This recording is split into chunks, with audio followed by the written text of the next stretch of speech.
Walang oras na makipag-usap ang talent manager na si Annabel Rama sa asawa ng kanyang anak na si Sara Labati. Ito ang kanyang pahayag nang makausap siya ng ABS-CBN showbiz reporter na si MJ Felipe. Natanong kasi si Annabel kung totoo ba ang bali-balitang may hindi pagkakaunawaan sa pagitan nila ni Sara. Nang tanungin naman si Annabel ukol sa tunay na estado ng relasyon ni Richard at Sara, sinabi niyang hindi pa siya maaaring magsalita. Hindi pa ako pwedeng magsalita.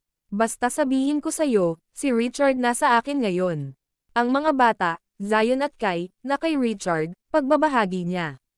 Aminado rin si Annabel na mahirap para sa kanyang anak ang kasalukuyang sitwasyon. Mahirap sa kanya kasi unang-una, trabaho siya ng trabaho. Wala siyang ibang ginawa kundi magtrabaho. Pagdating niya sa Manila, hindi niya alam bakit nagkaroon ng gulo, mag-antay na lang kayo kasi malalaman niyo rin.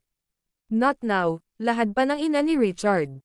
Natanong rin kasi ang talent manager kung totoo nga ba ang balitang malakas gumastos si Sara. Nakikita mo naman, hindi mo na kailangang magsalita pa. Nakikita mo na yan. Si Richard trabaho ng trabaho, yung isa nagwawaldas ng pera, ang tinutukoy niya ay si Sara Labati, yun lang ang masasabi ko dyan, sipa ni Annabel. Nakwento rin ng talent manager ang kanilang plano na magpunta ng Japan, upang doon magbakasyon at mag-celebrate ng Christmas at New Year. Lahat kami pupunta ng Japan, Christmas hanggang January 3, sama-sama buong pamilya ko, -1 nga lang, pagbabahagi ni Annabel.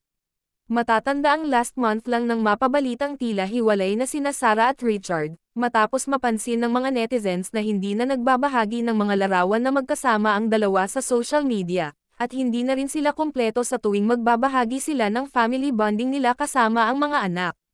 Napabalita rin noon sa isang episode ng Showbiz Now na, nina Christy Ferman, Romel Chica, at Wendell Alvarez na tila may kaugnayan si Annabel sa isyong hiwalayan ng dalawa. Samantala, wala pa namang opisyal na pahayag na inilalabas sina Richard at Sara ukol sa di umano'y paghihiwalay nila, at matatandaan din na ilang buwan na nang hindi magkasama ang dalawa.